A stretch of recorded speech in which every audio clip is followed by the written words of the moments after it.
Good morning, everyone. It's a beautiful day today, and today I feel like it's probably a good day to go over both the good and bad things about ADHD, because I feel like there's definitely good things and there's definitely bad things.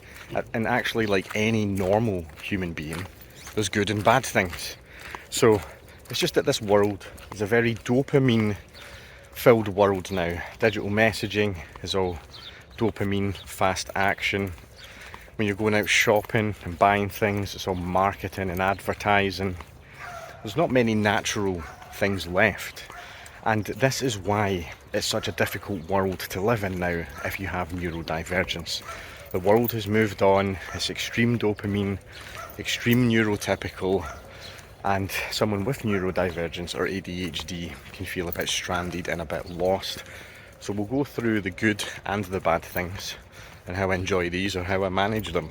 We can start off with one of the most obvious things, which is bad for ADHD, but I'll let you know how exactly I deal with this. And the most obvious one is in the morning, actually just waking up. You've got zero motivation to get up, no matter how much sleep you've had. Sometimes having less sleep, because you've relaxed less, actually helps you out here. So you wake up and the first thing you want to do is sort of look at your phone and everything. You've got zero motivation. And it's a daily battle with ADHD to just get up and out, because everything feels like a proper task, you know. Just showering, keeping your hygiene strong, organising yourself for the day. It actually all feels a bit overwhelming. One of the things, how I handle this really, is when I wake up, I need to just get up and really dodge my phone.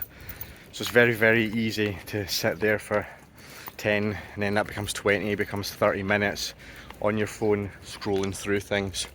The reason this is particularly bad with ADHD is because it gives you that dopamine boost and it sort of chills you out, and then it makes you not want to move or do anything at all. It's not like neurotypical minds where they feel like they just need a few minutes to get themselves together. If we enter that world, we may never get out of it.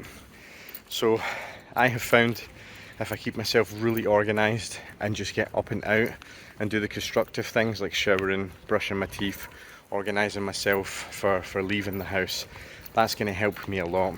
And look, this was a really, really hard and long battle.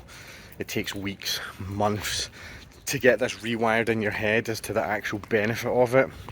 And you can absolutely relapse. If you don't think about this every single day, it can be really difficult to get out of. So I have to be so strict.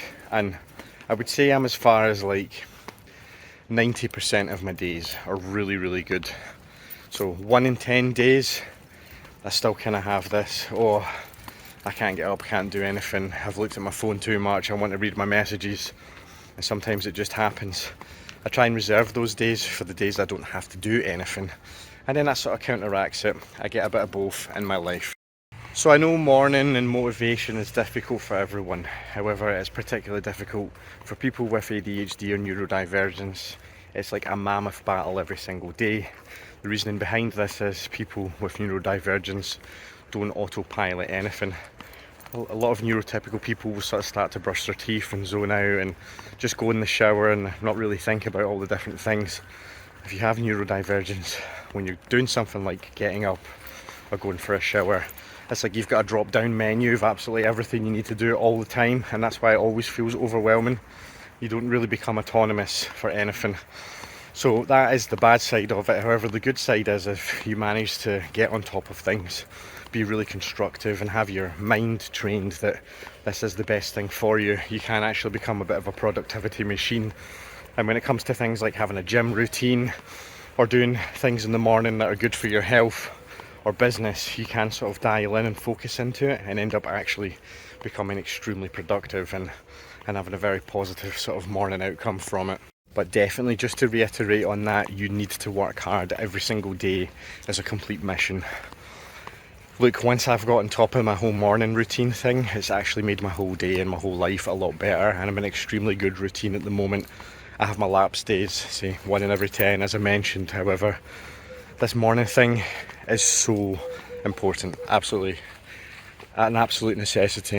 And one of the other battles that you can have is socialising, interacting with people, and this can be both bad and good, and I'll highlight both to you, and you might be surprised at this one.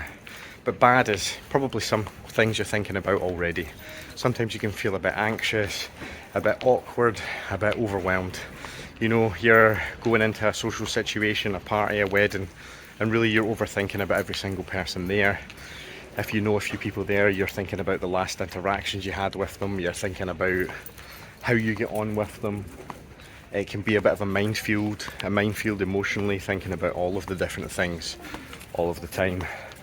And sometimes, if you have ADHD, you can alleviate this with a little drop of alcohol. It kind of regulates, gives your dopamine a little bit of boost. You can chill out and almost act like a neurotypical person. I'm not going to say I recommended this because the after effects of alcohol, particularly the next day if you consume too much, can be very, very negative for your mind and not something that is enjoyable. I just want to show how beautiful a morning it is. I'm all organised, I'm out with the dog, the sun is starting to get into the sky, there's a bit of morning haze, so there's a beautiful colour. And we're down the beach, good for the mind, good for the dog. If it's good for the dog, it's good for me, that's what I always say. We have came down to the beach so early because it's been so hot recently, you know, like it's been way too hot, getting to like 33, 34 in the afternoon. So we're our first people on the beach, you know what I mean? Like, it's so beautiful and stunning. Stor's met a wee friend and this is the perfect time to come down. There's not many dogs about, so he's on the hunt for them. So yeah, one of the bad things about ADHD is that going into social situations, there's 100 different people, you're thinking of 100 different scenarios, conversations and what might happen with them. That's all going through your head instantaneously as you explore a social situation. And you've got a bit of main character syndrome as well. You're thinking about what everyone thinks of you. You're trying to remember the last time you hung out with them, if they even like you or not. It can become very overwhelming. But the benefit of ADHD is you have lived a life of many different personalities and interests. You've probably obsessed over them a bit, you've been really into them. Like my youth could be skateboarding, metal music, then dance music, going out partying, climbing, hill walking. Anything I've sort of done, I've done it exhaustively.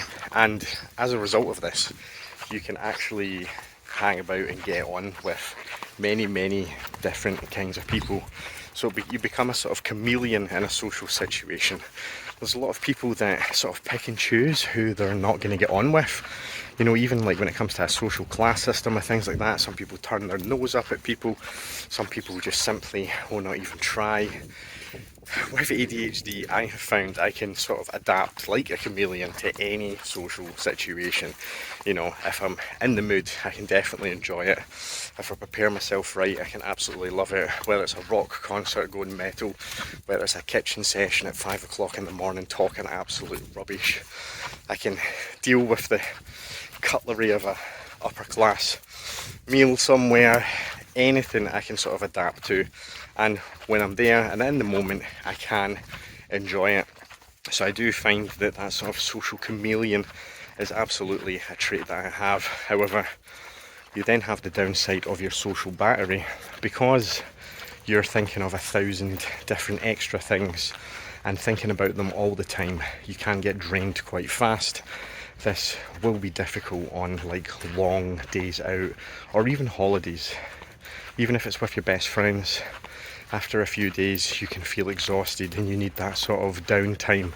This is where you need to sort of adapt to your strengths here. If you do find that your social battery can drain, you need to pick and choose how you sort of get rest. So, you know, sometimes if I'm at a really busy event, I don't mind going to the toilet a few times extra, or I'll go a walk around the block and sort of chill out and ease my mind a bit. If it comes to a holiday, you know, I make sure I can get away for a few hours from people, and even if it's with other people, as long as it's not the same people.